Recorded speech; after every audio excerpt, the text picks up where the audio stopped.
नमस्ते अनि स्वागत छ तपाईले स्ट्याटस क्रिएसनमा। अहिले तपाईले हेर्दै हुनुहुन्छ स्ट्याटस क्रिएसन। तपाईले भिडियो देखेर थाहा पाइसक्नु भएको छ।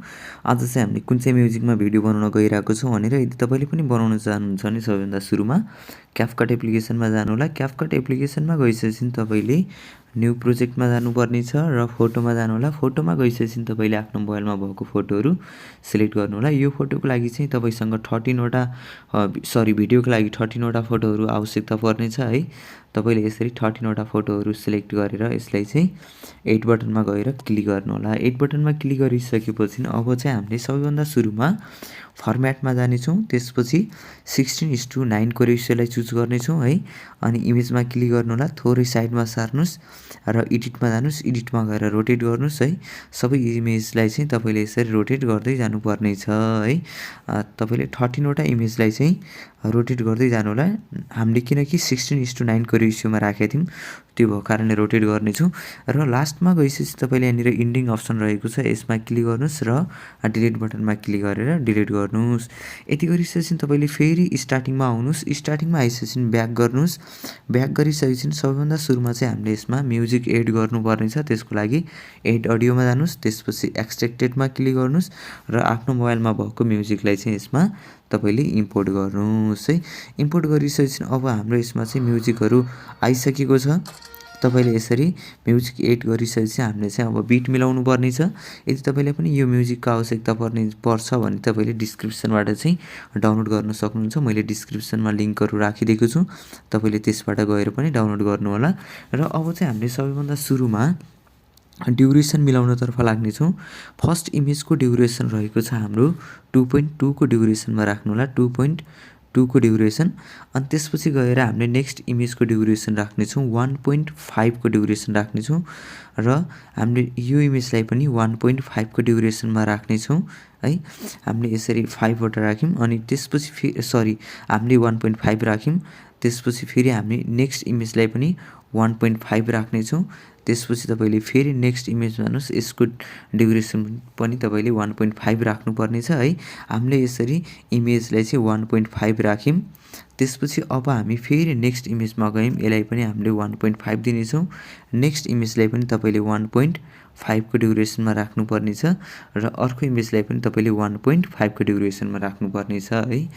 अब हामीले यति राखिसकेपछि हामीले 1.5 कतिवटा राखेको छौं त्यसमा ध्यान दिनु होला। हामीले भनेको 1.5 को ड्युरेसनमा 7 वटा फोटोहरु राख्नु पर्ने छ, जस्तै 1 2 3 4 5 6 र हामीले 7। हामीले यसरी राखिसकेपछि अब नेक्स्ट इमेजमा जाने छौं। 8 इमेजमा चाहिँ है। ल अब चाहिँ हामीले यसमा क्लिक गर्छौं र यसलाई चाहिँ हामीले 9th इमेज है। यसको ड्युरेसन तपाईले 1.1 को ड्युरेसनमा राख्नु पर्ने छ। त्यसपछि नेक्स्ट इमेजमा जानुस्। यो इमेजको ड्युरेसन चाहिँ तपाईले 3.2 को ड्युरेसनमा राख्नु पर्ने छ। 3.2 अनि त्यस्तै गरेर नेक्स्ट इमेजमा जानुस्। यसको ड्युरेसन तपाईले 2.8 र फेरि नेक्स्ट इमेजमा जानुस्। यसको ड्युरेसन तपाईले 2.9 को ड्युरेसनमा राख्नु पर्ने छ र लास्टको इमेजको ड्युरेसन भनेको तपाईले 1.8 को ड्युरेसनमा राख्नु पर्ने छ। अब यति गरिसकेपछि तपाईले इफेक्टहरु अथवा एनिमेसनहरु कुन चाहिँ लाउने है, त्यसको लागि तपाईले थोरै ब्याक गर्नुस्। इमेजमा जानुस्। फर्स्ट इमेजमा जानुस् है। त्यसपछि तपाईले एनिमेसनमा जानुस् र कम्बोमा जानु होला। कम्बोमा गइसकेपछि तपाईले फर्स्ट इमेजमा चाहिँ बाइसेक्ट 2 युज गर्न सक्नुहुन्छ है। जस्तै मैले यसलाई चाहिँ बाइसेक्ट 2 राख्न गइरहेको छु। क्लिक गर्नुस्। बाइसेक्ट 2 आउनेछ र ओके। मैले चाहिँ म्युजिकलाई चाहिँ पुरै म्युट गरिम है, किन भन्दाखेरि मेरो यसमा चाहिँ कपिराइट क्लेमहरु आउँछ, त्यो भएको कारणले मैले म्युट गरेको। र अब चाहिँ हामीले यो इमेजलाई कम्बोमा जान्छौं र यसलाई पनि हामीले पेन्डुलम 1 राख्ने छौं। यसलाई पनि क्लिक पेन्डुलम 1। तपाईले यसरी पेन्डुलम 1 राख्दै जानु होला। किन भन्दाखेरि हामीले यसमा 7th वटा फोटो चाहिँ हामीले के गरेका थियौं, 1.5 को ड्युरेसनमा राखेका थियौं। त्यो भएको कारणले पेन्डुलम 1 राख्ने छौं र 1.1 लाई पनि हामीले पेन्डुलम 1 राख्ने छौं र त्यस्तै गरेर 3 हाम्रो 2 रहेको थियो, यसलाई फेरि हामीले कम्बोमै जाने छौं र यसलाई चाहिँ तपाईले उबल राख्नु होला। उबल राखिसकेपछि नेक्स्ट इमेजमा क्लिक गर्नुस् अथवा ओकेमा क्लिक गर्नुस्। बाँकी रहेको तपाईले पेन्डुलम 1 राख्दा नि हुन्छ। यसरी पेन्डुलम 1 राख्नु होला। पेन्डुलम 1 राखिसकेपछि तपाईले फेरि अब चाहिँ इफेक्टहरू युज गर्नुपर्ने छ। फेरि स्टार्टिङमा आउनुहोस् र यो दुईटा इमेजको बिचमा जानु होला, ठ्याक्कै बिचमा जानुहोस्। अनि त्यसपछि इफेक्टमा गएर भिडियो इफेक्टमा गइसकेपछि तपाईँले यसमा मोड इफेक्टमा जानु होला। मोडमा गइसकेपछि यहाँनिर मेटेर देखेको छ, यसमा क्लिक गर्नुहोस् र मेटेरको साइज चाहिँ तपाईँले अब मिलाउनु पर्ने छ यसलाई यहाँसम्म र कपी गर्नुहोस् र यसको ड्युरेसन पनि हामीले 1.5 राखेको थियौँ है। यसलाई पनि मिलाउनेछौँ, कपी गर्नुहोस्, फेरि कपी। यसरी तपाईँले कपी गर्दै जाँदाखेरि पनि मिल्नेछ। यदि मिलेन भने फेरि तपाईँले यसरी मिलाउनु पर्ने छ है। र अब चाहिँ हामीले यसको ड्युरेसन यहाँसम्म राख्नेछौँ, यसको ड्युरेसन यहाँसम्म र यसको ड्युरेसन चाहिँ यहाँसम्म राख्नेछौँ। यो चाहिँ थोरै नमिलिरहेको थिएन, त्यो भएको कारणले मैले फेरि ब्याक आएर यसलाई मिलाएको है। यसलाई कपी गर्नुहोस्, यसको ड्युरेसन यहाँसम्म रहेको छ र यसलाई पनि कपी गर्नुहोस्। यसको ड्युरेसन चाहिँ हाम्रो 3.2 रहेको थियो र यसलाई पनि डुप्लिकेट गर्नुहोस् अथवा कपी गर्नुहोस्। त्यसपछि फेरि यसको ड्युरेसन साइज पनि मिलाउनेछौँ र लास्टको चाहिँ अटोमेटिक मिलिसकेको हुन्छ है। यदि मिलेको छैन भने पनि तपाईँले यसरी तानेर मिलाउन सक्नुहुन्छ। अब चाहिँ हाम्रो यसमा सबै इफेक्टहरू त युज गरेको छैनौँ है। यदि तपाईँले फर्स्ट इमेज बाहेक इफेक्टहरू राख्न चाहनुहुन्छ भने राख्दा हुन्छ। तर मैले स्टार्टिङदेखि अब एउटा नेक्स्ट इफेक्ट युज गर्नेछु जुन चाहिँ हाम्रो फ्रेममा छ। फ्रेममा गइसकेपछि तपाईँले यसमा एउटा लिड इफेक्ट भेट्न सक्नुहुन्छ। लिडमा क्लिक गर्नुहोस्, ओके। अब यो लिडको ड्युरेसन पनि तपाईँले बढाउन सक्नुहुन्छ है। यहाँदेखि यहाँसम्म राख्नु होला र यति गरिसकेपछि हामीले चाहिँ यसलाई सेभ गर्नेछौँ।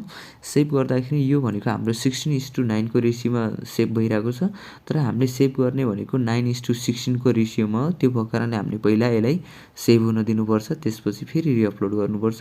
तपाईँलाई हाम्रो भिडियो चाहिँ के कस्तो लागिरहेको छ त्यस्तै प्रतिक्रिया दिन चाहिँ नबिर्सिनु होला र यदि भिडियोलाई लाइक गर्नुभएको छैन भने भिडियोलाई लाइक पनि गर्नुहोला र यदि हाम्रो च्यानलमा नयाँ हुनुहुन्छ भने च्यानललाई सब्सक्राइब गर्नुभएको छैन भने पनि च्यानललाई सब्सक्राइब गर्न चाहिँ नबिर्सिनु होला।